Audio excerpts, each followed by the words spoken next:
Okay, so welcome to the CCRI seminar, everyone. We're delighted to be joined today by Dr. Caitlin Hafferty, and Postdoctoral Researcher in Environmental Social Science at the University of Oxford.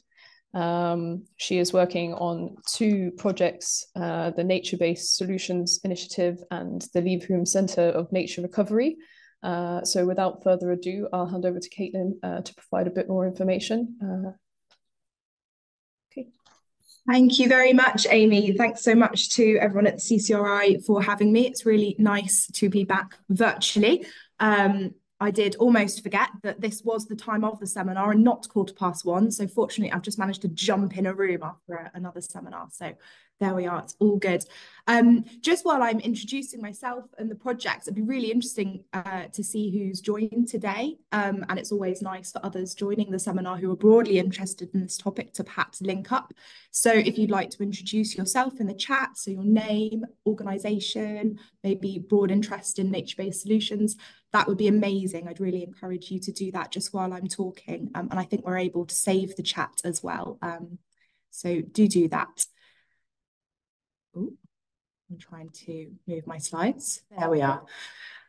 So I'm going to talk today about my broad reflections on a year-long project that's sort of part of broader research for the next few years into scaling up nature-based solutions and nature recovery. I'm a social scientist, so I'm offering kind of a social science perspective on that. And what was quite unique about the project that I've been working on for the last year is it's trying to test out a new model of doing fast-paced interdisciplinary research that's very solutions-focused and policy-oriented. So I wanted to kind of share some broad reflections on this. A bit about me, briefly. There I am looking a bit more awake than I am today. I have a background in human geography and planning. I did my degrees at the University of Cardiff, which was a brilliant place to do it. PhD at the CCRI, which hopefully everyone knows about who's joining this call. If not, I would highly recommend you have a look at their website and events. I'm now doing a postdoc at Oxford. I'm based in the School of Geography, and then within the School of Geography, I'm based somewhere called the Environmental Change Institute, which is all focused on this kind of interdisciplinary, transformative climate change. And I'm working on two highly related projects that I'll just give a bit more information about in a moment. But my research is really focused on kind of the equity, participation, governance, justice dimensions of nature recovery and nature-based solutions in the UK. And that's kind of building on my previous interest during my PhD on looking at engagement in environmental decision-making. So I'm really, really keen to sort of champion the role of social sciences within this in particular. And this is something that was really instilled in me during my time at the CCRI, of how you can do this sort of really theoretically informed critical social science research, but in the way that is practical and usable in the real world and has this real world impact. So I kind of have three core aims for this webinar, and I'd really like to emphasize that I, at this stage, am super, super, super keen to hear from you guys as well. So hopefully we will have some time at the end to have a bit of a discussion about this, but I'm really looking for any kind of feedback, good or bad, any new ideas, any thoughts and reflections, as well as sharing details about my own work. So do keep that in mind throughout. So the key things is, number one, I'm going to introduce the projects that I'm working on, what we did, what we're doing and what we plan to do. Number two, some sort of more specific insights on this project that I've been doing for the last year on the participatory governance of nature-based solutions and how that kind of shapes the delivery of multiple outcomes, particularly in ways that are equitably distributed. And I'm going to explain a bit about what that means and some kind of very early emerging reflections from that research and how I'm taking it forwards. And finally, and this is something that I'd love to lead into the discussion, is to kind of critically reflect on doing interdisciplinary research in a very fast-paced, policy-oriented environment. So I'd love to kind of open the discussion kind of broadly around not only doing nature-based solutions in very participatory ways, but also for anyone, academics, non-academics who are working in these sort of spaces that integrate aspects of people and nature, some of the difficulties with that and the opportunities would be really interesting to talk about. So a bit of a quick overview, I hope, of these two projects that I'm working with. So number one project is called the Agile Initiative. The Agile Initiative aims to, it's based at the Oxford Martin School, which is incidentally where I am now. The Agile Initiative aims to create an innovative model of doing research that's very fast-paced, very solutions-oriented, and very focused on policy impact. And the way it proposes to do that is through these research models called sprints. Now, from my understanding, and well, this is not my understanding, actually, this is my partner who told me, he works in software, and he said, but agile sprints are already a model in software. And the purpose of that is to do very rapid kind of client-focused projects. Maybe they'd be a few months or a few weeks long.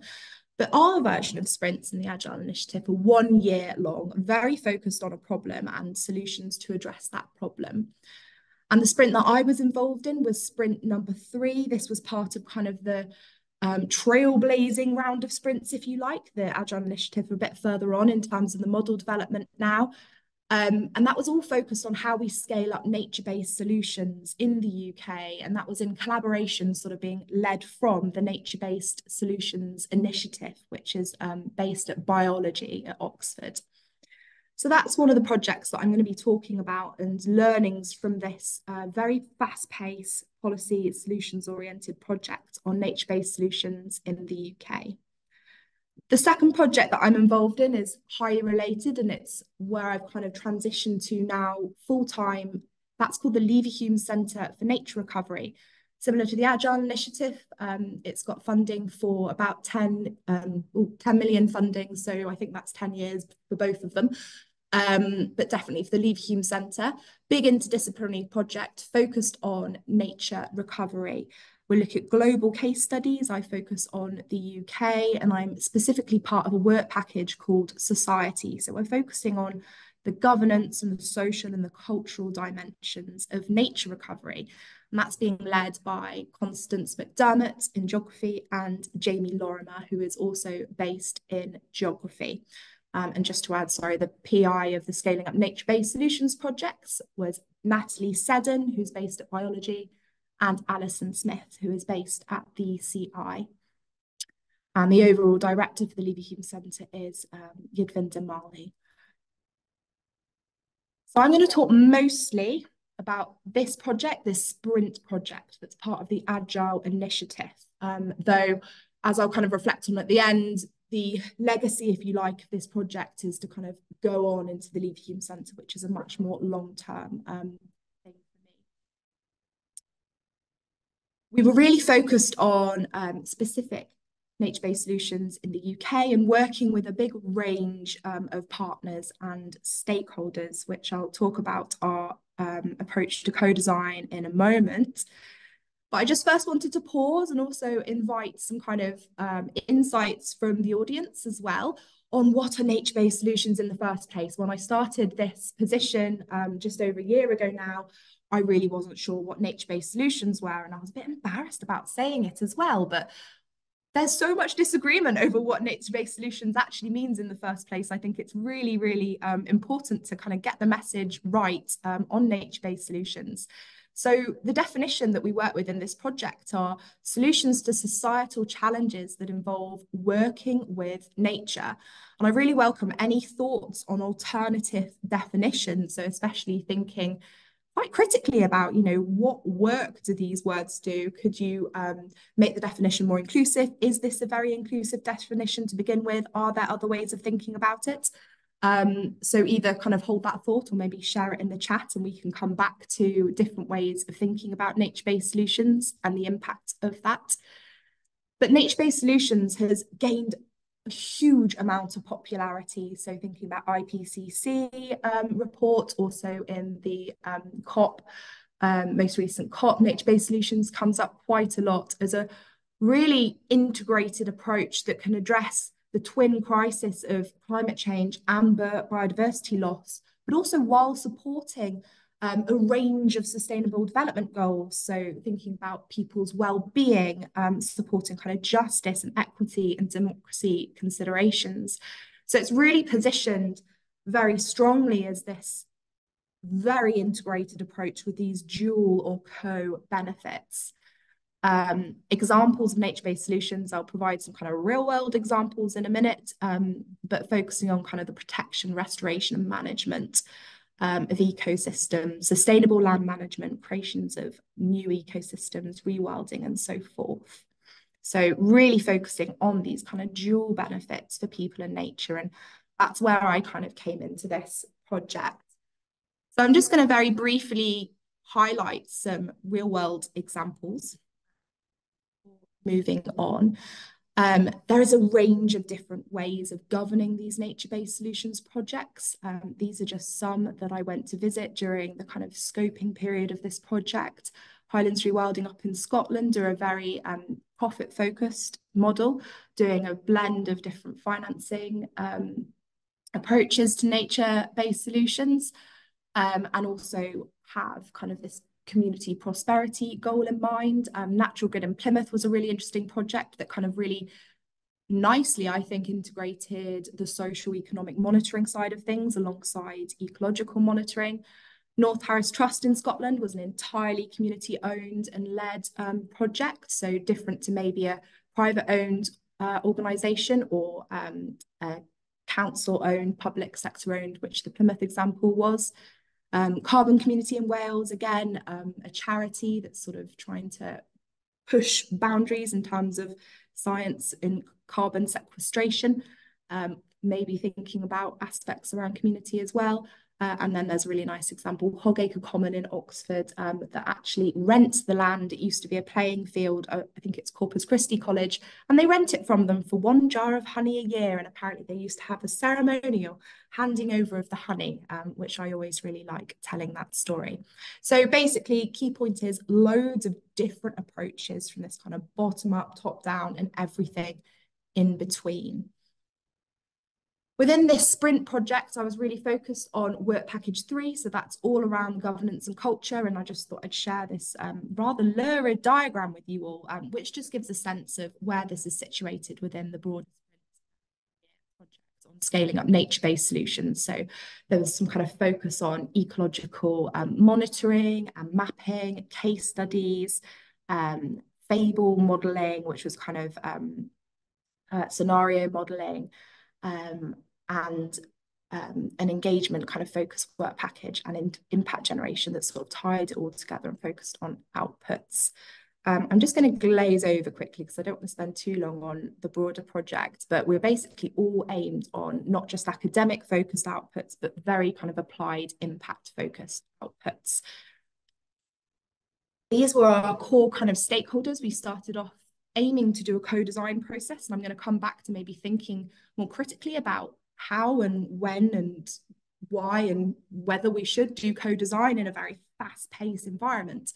I think we definitely should, but it's not easy, as I'm sure a lot of people in this call know. So we started off with a group of stakeholders and kind of co-designed the core aims and research questions of the projects and highlighted policy hooks on which to focus on. And that included DEFRA, Natural England, Kew, Environment Agency, WWF, RSPB, Highlands Rewilding, Natural England, and so forth. So a range of stakeholders in the UK interested in scaling up nature-based solutions. These were some of the policy hooks highlighted. Again, I'm not going to spend too much time on this.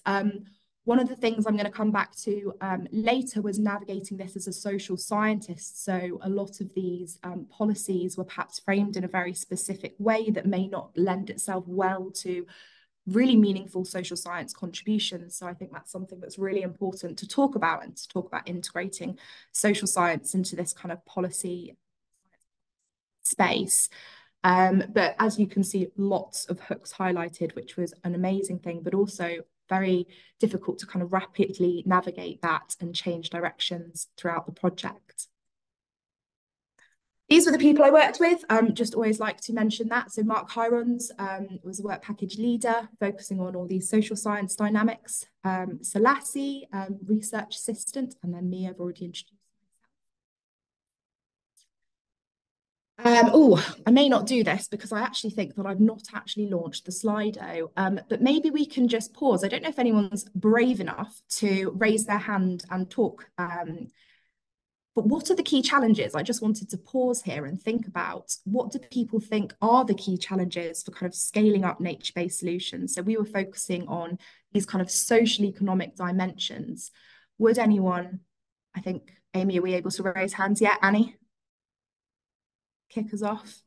Hello. I just put the question in the chat actually, but I think it is relevant for this. I was just wondering, you mentioned about not having a clear or universal definition for nature-based solutions, and I was wondering how important you think it is that there is one, or whether it's okay that there isn't one. Like, should we all be moving towards exactly the same outcome, or is it okay that we all have slightly differing sort of opinions or anything? Because I know this is something that comes across lots of different movements, so I was just wondering your own take on how important you think it is. Yeah, I think that's a really good question. I think that comes down to different values of nature and how we can appreciate that, and also not forgetting the kind of more than human element of this as well. I think it's totally, I understand the arguments on either side, but my perspective is it's fine to have a very flexible interpretation of this.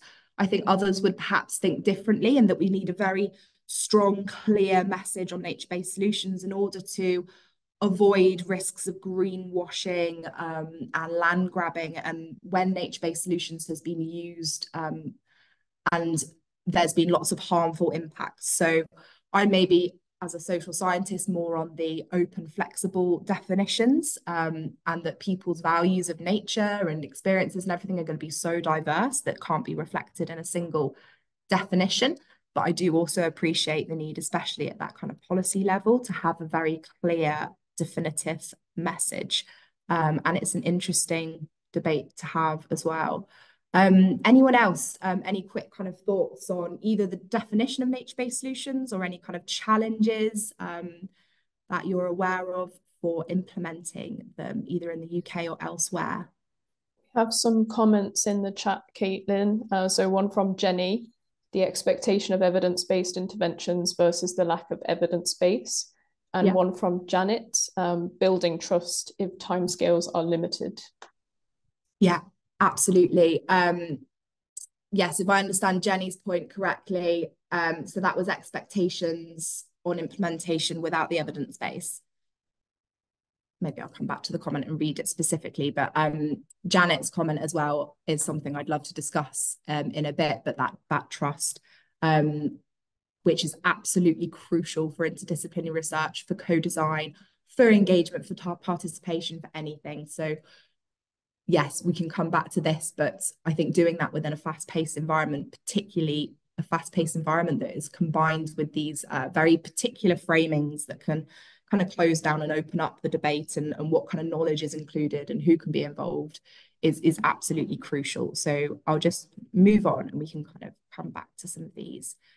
I just wanted to whiz through to kind of show you where I'm at with my thinking, and I'd love to talk about this in more detail.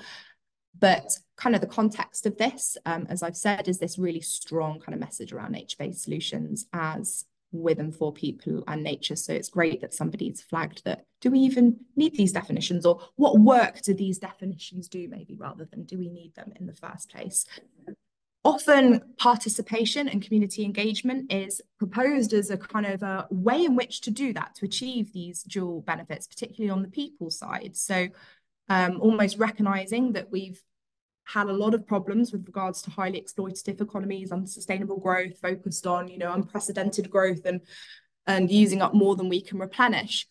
And nature-based solutions is being posed as kind of an antidote to that. So I think with regards to kind of the international conversation around nature-based solutions, there's been a huge amount of attention and now increasingly more attention focused on nature-based solutions, these kind of dual benefits, these co-benefits. And also their potential to help kind of navigate these trade-offs between multiple kind of ecological, social and climate goals. So kind of that's where we're coming at here, is thinking about those sorts of messages around nature-based solutions. However, Messages matter, and I'm really glad you highlighted that, Annie. Thinking about what work those messages around nature-based solutions actually do. So there is also, alongside the push for nature-based solutions, there's more concern about nature-based solutions reinforcing these kind of power structures, specific interests, and also potentially widening inequalities and creating new forms of social exclusion. I've got all these crazy words here, but essentially it's all about how nature-based solutions, in the way in which it's messaged and communicated and framed, can create these kind of favoring of particular interests over others, this domination of a particular narrative, downplaying alternative pathways and perspectives and knowledges, which is obviously not what nature-based solutions at its core really wants to do in terms of a lot of the messaging around this. So there's potentially a risk of kind of irony there. So it's really, really crucial, I think, to very critically think about this and examine how we could reshape nature-based solutions very broadly. I, work with nature recovery as well, and I just kind of see this as a almost part and parcel of the same thing. So any way of working with nature to benefit, to deliver these multiple benefits, that could be nature-based solutions, it could be called something else. But to really think about how these solutions, as they're framed, are thought about and how they're implemented to really avoid these risks of recreating or reinforcing power imbalances. So some examples of that is, for example, if a nature-based solutions project is really focused on technological fixes and is highly oriented towards markets and natural capital, for example, then how can we think about the problem so which it does not downplay alternative pathways towards that goal? So the diagnosis of what that problem is and the solutions that are required to address it really shapes this. So alternative pathways could be, for example, those community-led projects that I was briefly talking about earlier, or a blend. So it's almost how we don't get too kind of funneled into particular pathways to achieving something through nature-based solutions, and can really embrace all the diverse and varied pathways to achieving that. Key kind of questions would be, who's valuing nature? Whose nature is it? Who says? Who decides? Whose knowledge is considered legitimate and useful in this space? How the benefits are distributed. And one way to think about it is equity, in terms of highly linked with another concept called justice. But I've been thinking about this equity framework, which kind of goes through different aspects of equity. And it's almost like this isn't a universally applicable standard being like, you do this framework and you're going to guarantee equitable outcomes. It's how to think about this in a very context-dependent manner. There's always going to be trade-offs with delivering equitable outcomes. So it's kind of how can we think through this in a very context-specific and flexible and adaptable way. I'm also thinking about how we can reimagine participation and democracy in the pursuit of nature-based solutions. So instead of thinking about participation very kind of normatively, inherently as a good thing, it's really important to remember that actually it's not always a good thing. There can be harmful outcomes as a result of participation. And I've created some guidance as a result of this project, which I've got a little fancy QR code to download it later on. But this is all about kind of thinking about how can we move away from thinking about participation as a procedure, as a rigid structure, as a step-by-step process to achieve these equitable outcomes?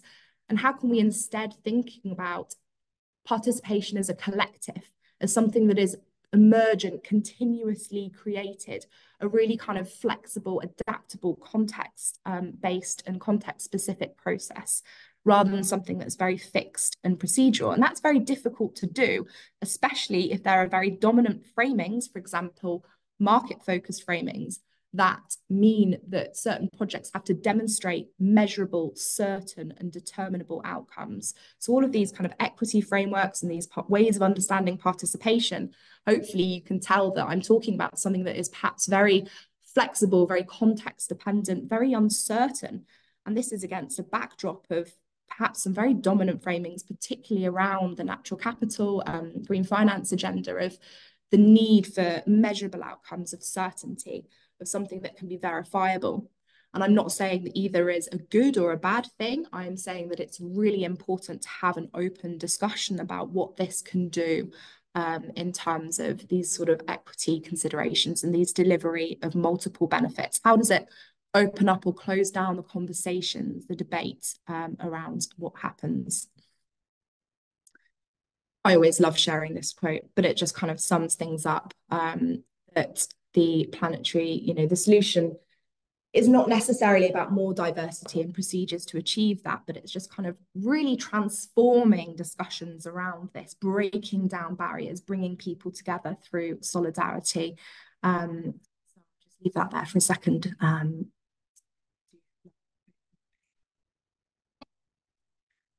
Pause again and do add something to the chat, especially to talk about in a few moments. I'm hoping to whiz through the last slides, just keeping an eye on time. But we really focused on how does the interplay between the governance of nature-based solutions, this participatory democratic process, relate to equity. So what are these factors that kind of open up or close down opportunities for delivering equitable outcomes, and how does participation mediate that? I'm going to whiz through the next few slides, just mindful of time. I'd love to have more time to discuss instead of methods in detail, but essentially we did interviews and a survey with practitioners involved in nature-based solutions in the UK, and they were selected based on this nice little map here. Oh, there's supposed to be a hyperlink, but it's disappeared.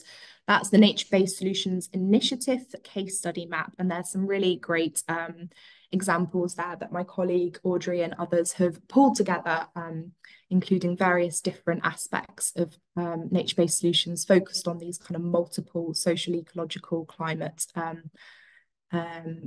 outcomes of each project.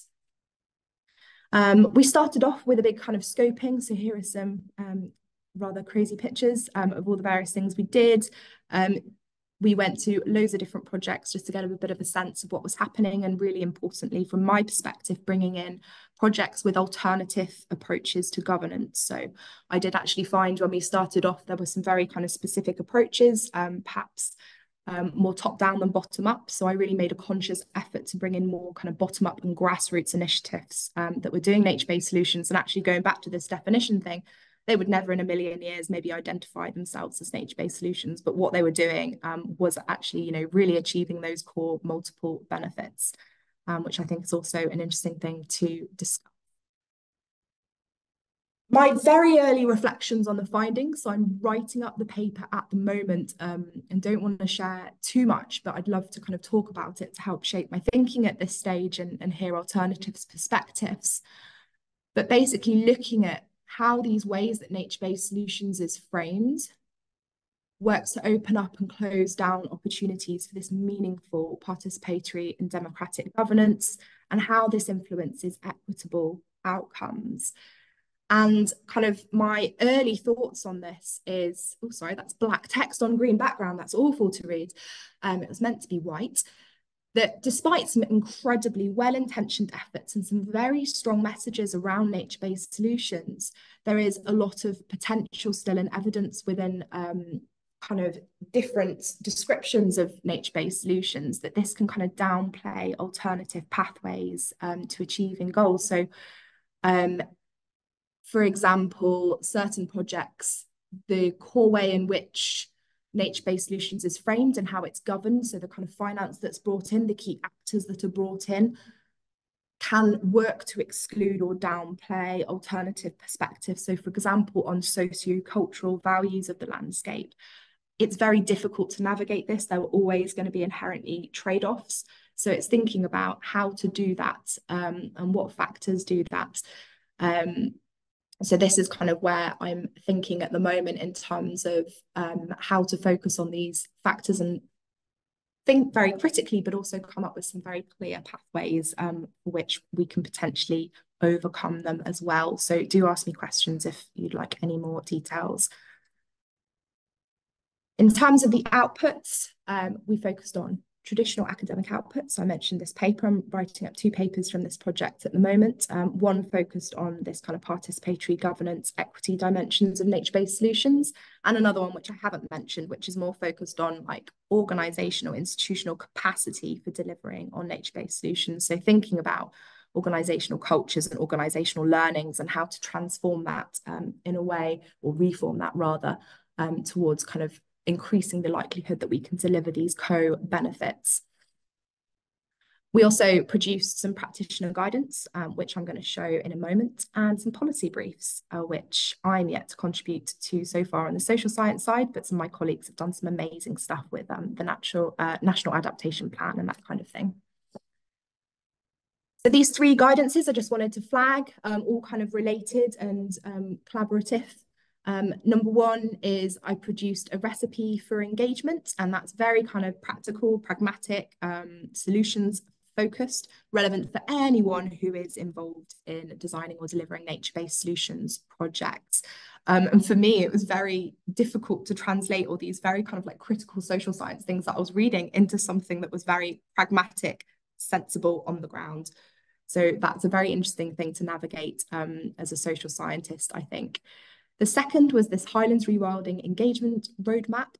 So I worked with Highlands Rewilding to think about how they could design a strategy for community engagement and community benefits while kind of building their organisational capacity alongside.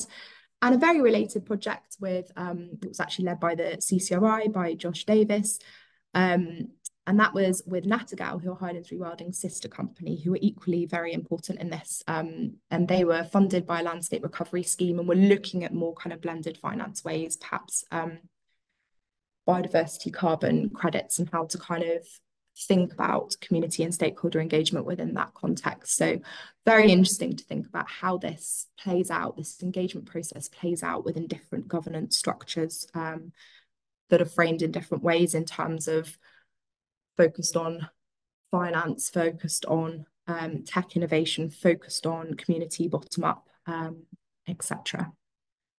I'm hoping this works. You should be able to scan that QR code and download it if you would like. This is my recipe for engagement. If it doesn't work, I will put an old-fashioned link in the chat. But essentially, this takes you through thinking about some key questions about engagement. What is it? Who is involved? Why should we do it? On what scale? And all that kind of thing. And then there's 9 steps and stages that you can go through to think about engagement processes and also think about embedding this within organisations. This is a work in progress, so we have published a kind of early version.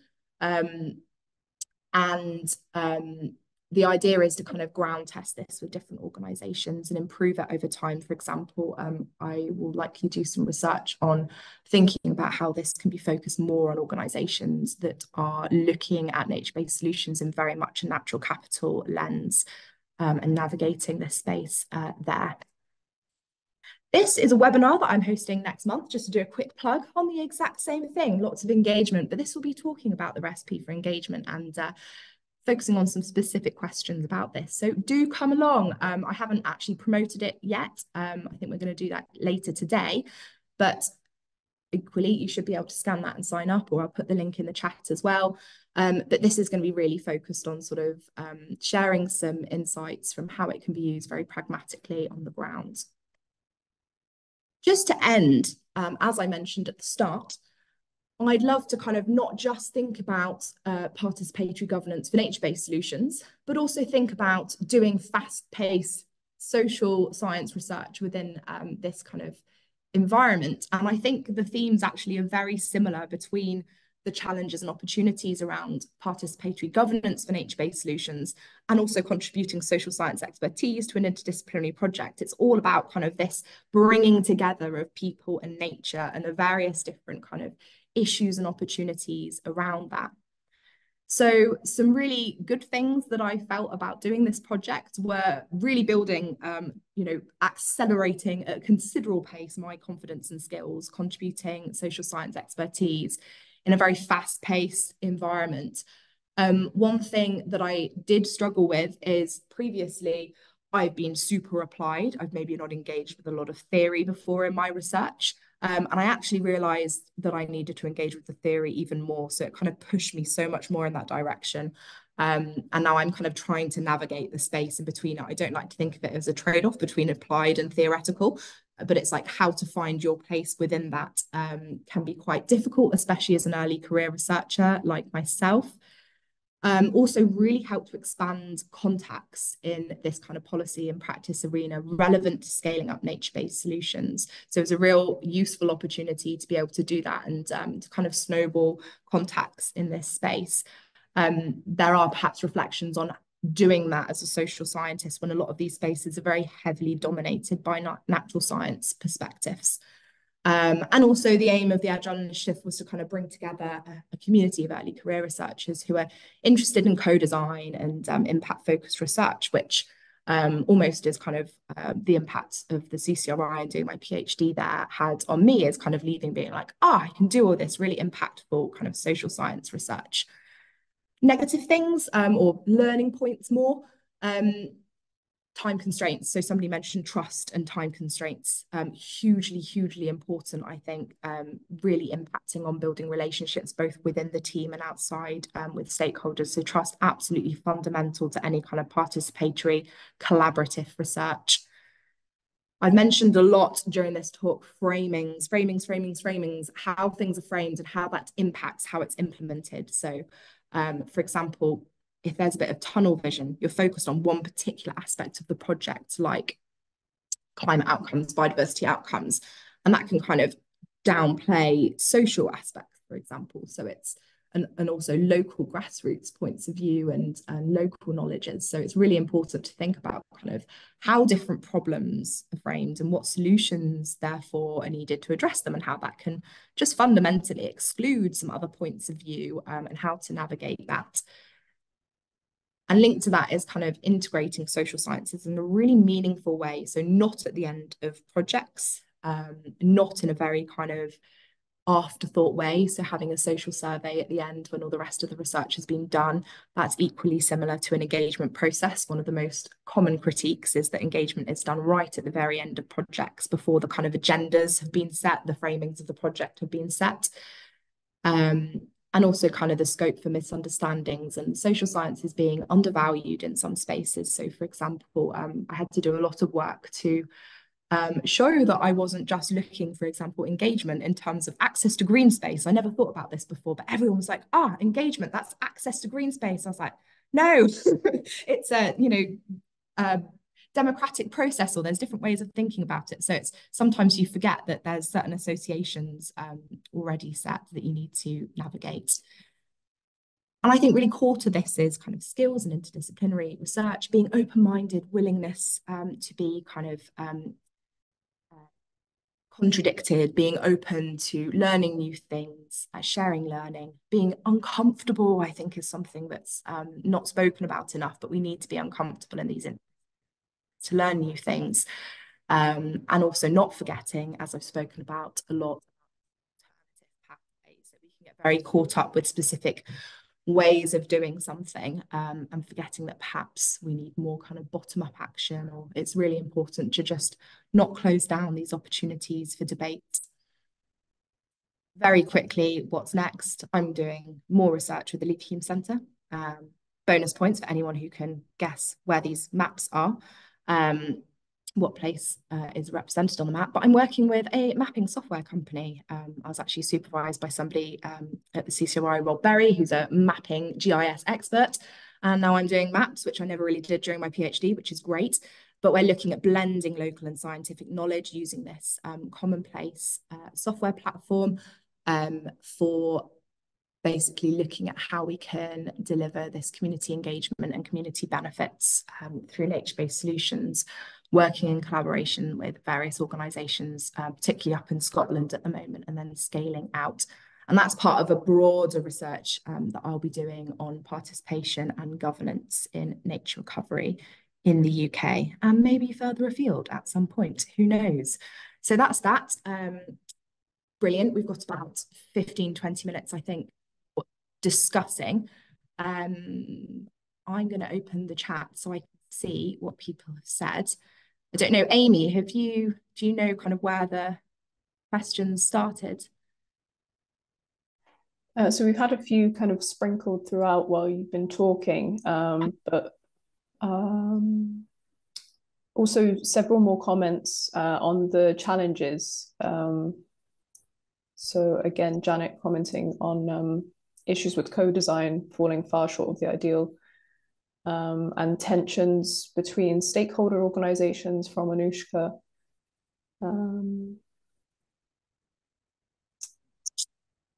While I'm scanning the chat for questions, I just don't want to leave anyone out who's put their question in the chat. Would anyone like to raise hands and ask a question? Chris, I see your hand has gone up straight away.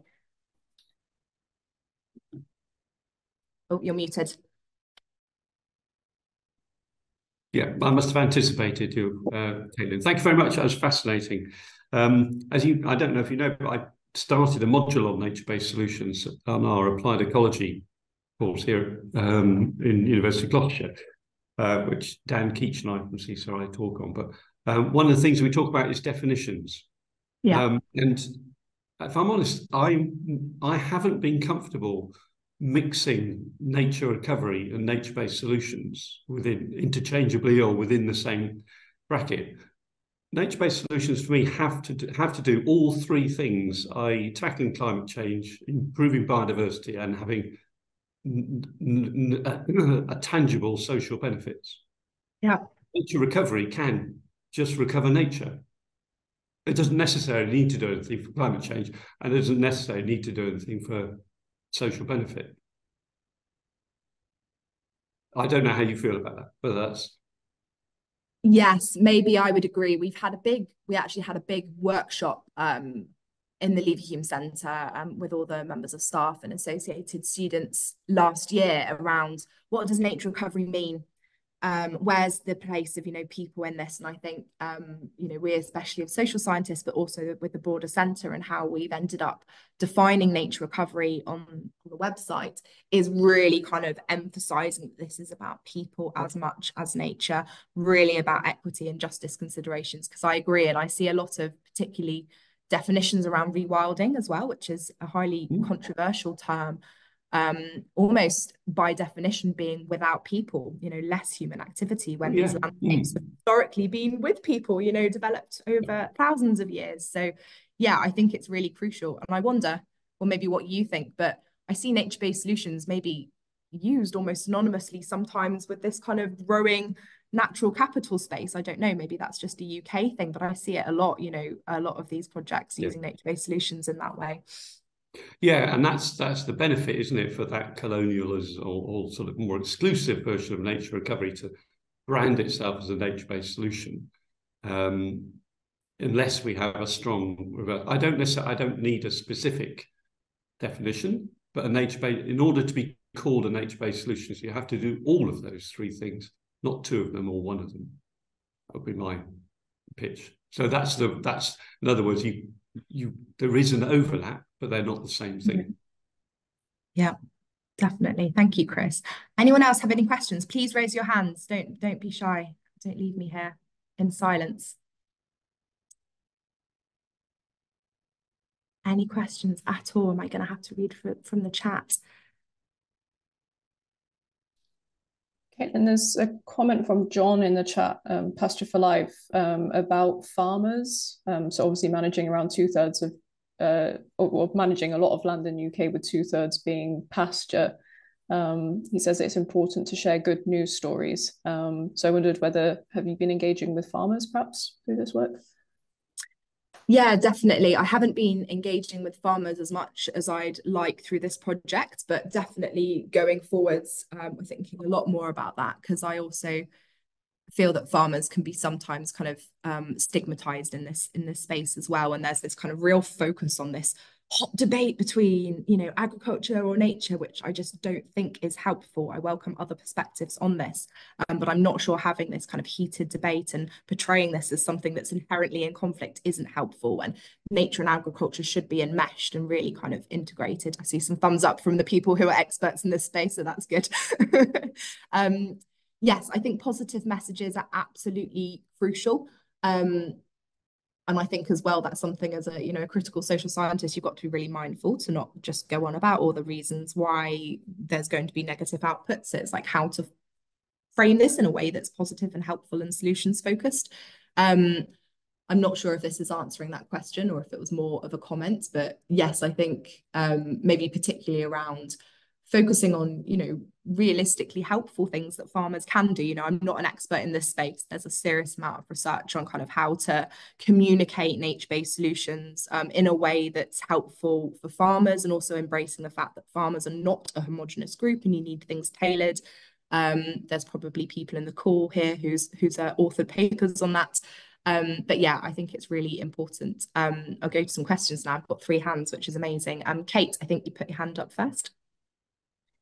Thanks, Caitlin.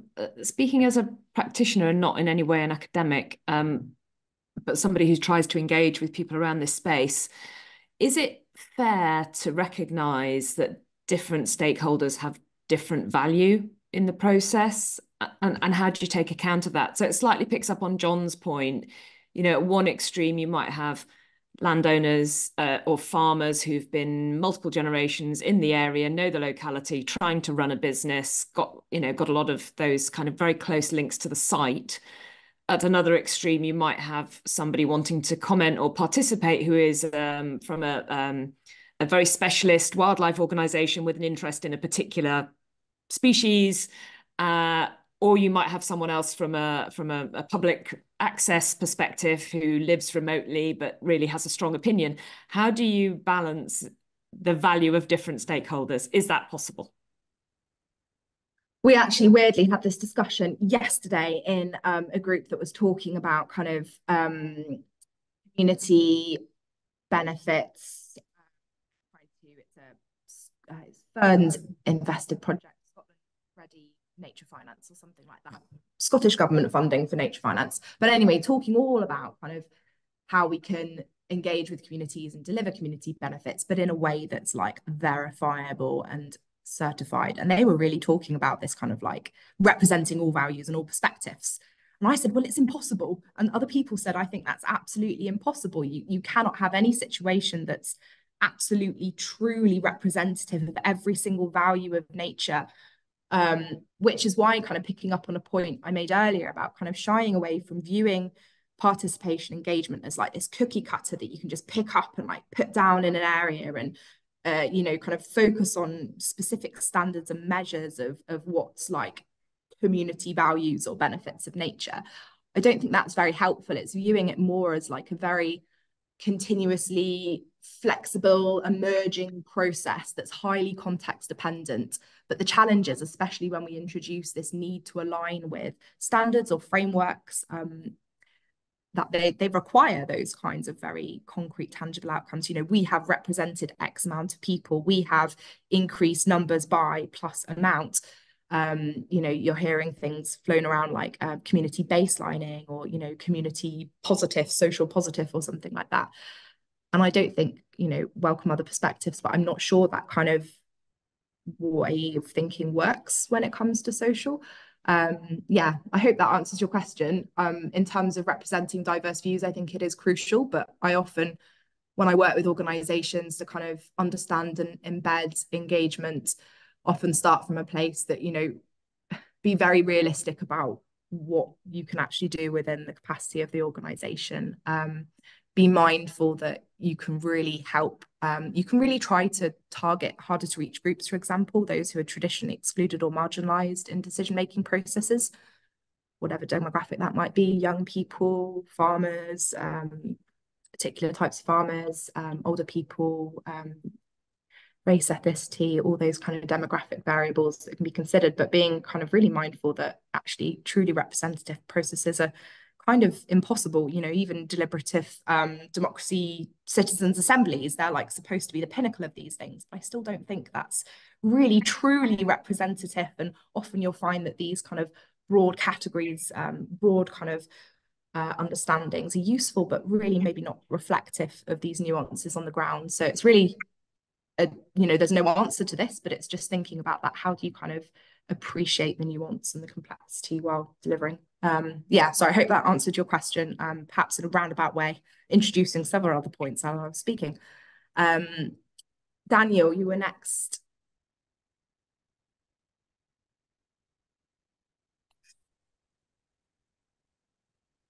Hello. Sorry, I look like I'm in Siberia, but it is as cold as that up here. Yeah, very cold. Yeah, so I'm just thinking on the nature-based solutions. What did your research find with regards to public-private partnerships and ESG in that sense? Because a lot of corporations like to say that they're doing nature-based solutions, but a lot of the time it's just greenwashing, isn't it? So. Yeah, so your questions around kind of how to avoid greenwashing and nature-based solutions. Yes, and how you can actually have an active public-private partnership with the large corporation trying to do ESG. Yeah, too much about that. It was very much focused on kind of the participation democracy side with the data that I collected. But there has been a considerable amount of work on nature-based solutions and greenwashing. I'm thinking like the IUCN has published some reports on it. I think something that's also maybe a risk with nature-based solutions is kind of, I can't think of a better word for it, but like democracy washing. So it's this kind of focus on, we are inherently fundamentally doing things in a good way that's benefiting people and nature. But that very kind of strong, normative message is like overshadowing kind of nuances around that, different alternative pathways and different perspectives. So I think maybe I know less about kind of the geopolitical debates around greenwashing. I've got lots of colleagues that kind of focus on the international context. I've been very UK focused, but I think, yeah, there's a very real risk of not just greenwashing, not just, the risks around land grabbing. There's a very kind of prominent debate around this, I think, in Scotland and in Wales. And I've been very mindful of kind of going into this context, particularly in the Scottish context. There's some very visible debates around land reform, community ownership, community buyouts. The Scottish government, I think, I'm not sure where it's at, but there's a land reform bill. And going into that space and really trying to understand the history and where you're coming at from this. I'm hoping that maybe in England, I don't know if anyone knows of any examples. I've heard of one estate recently in Oxfordshire that was sold entirely to community groups, but any examples of where you've had maybe kind of like historic landowners giving up that kind of power over the land and delegating control and sharing land ownership. So yeah, I think there's lots of ways to think about this in the UK as well, in terms of not just kind of that greenwashing aspect, but also democracy washing. I don't know, anyone have a better word for that? I think everyone knows what I mean, but that kind of not making things worse and really not forgetting about the really important questions around land ownership and where the money is coming from and who's benefiting. Someone said democracy washing is a great term. Thank you. Great. Hopefully that answered your question. Yeah, just thank you very much. And John. Yeah, thank you very much. Just put up a word for farmers, really. Just before COVID, we brought together 50 farmers and 10 academics, techies in the biodiversity field to try and work out how we could monitor biodiversity on our farms. And we were so confused at the end that we decided there were so many options. We decided simply to go out and celebrate it. And we produced 30 biodiversity case studies, which are quite stunning. These are stories, they don't have data, you can't mine them. But we've got one farm where on 340 hectares, dairy farm, they've identified 341 species. And so I just put a link in the chat to an article I wrote for the Ranger, the Countryside Management Association magazine, which summarizes that and also shows you how each of the farmers monitor the biodiversity. And that goes through from technical stuff, getting people outside, photographs, even someone who paints what they see on canvas. And then last March, I was invited to go to the Science of Nature Recovery Symposium in Oxford. Yes, I was and there. I asked if I could take some farmers, which I did. They were the only farmers present. And they had an amazing impact in grounding the discussion in the realities of the land. Yeah. So really just to, and they were just saying, well, it's about managing ecosystems. And some of these unsung heroes, they're unpaid. Just have a look at their stories.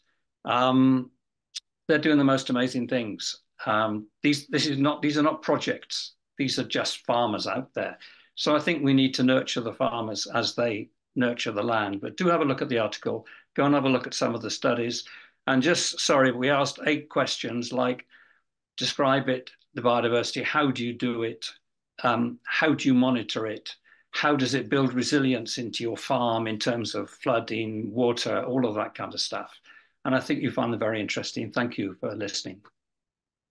Thanks so much for raising that point. I think I'm hoping we can maybe someone at the CCRI with the controls of the Zoom can download the chat, so I can save some of these links and maybe pop them on Twitter or share via email. I'll also just pop my email in the chat if anyone would like to get in touch.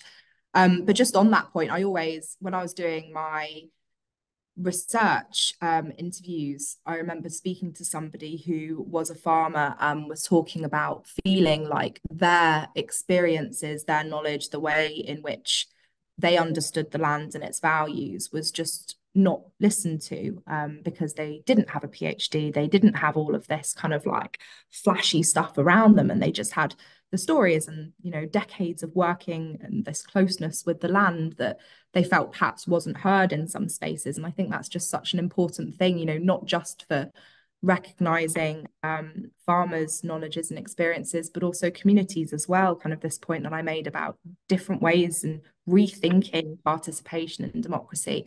That excellent book by Jason Chilvers. But really not, you know, moving away from this view of like the community or the public or the farmers as this like homogenous group that's just waiting to be like tapped into through some kind of decision-making process.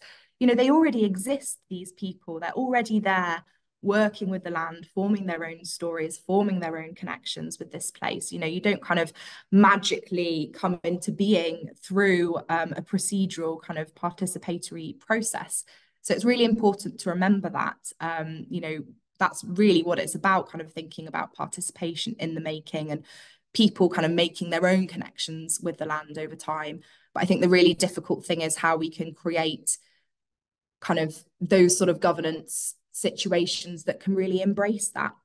Maybe, I mean, there's a lot of work on how to work at multiple levels of governance and kind of at the local level and intermediary, as well as kind of more top down. I don't know the answer to it, if I'm honest, but I think it's, yeah, absolutely crucial. I think we've kind of hit our time now, Amy, is that right? Yeah, well, thank you very much indeed, Caitlin. I'm sure everyone will join me in thanking Caitlin and for an excellent presentation and indeed a thought-provoking discussion. So you may have seen that Caitlin has sent some links in the chat. We'll also make sure that they're available with the recording of this webinar on the CCRI YouTube channel. And yeah, we've captured the chat as well. So if you would like a copy, then do get in touch. So thank you very much, everyone, and have a good afternoon. Thank you, Amy. Thanks, everyone.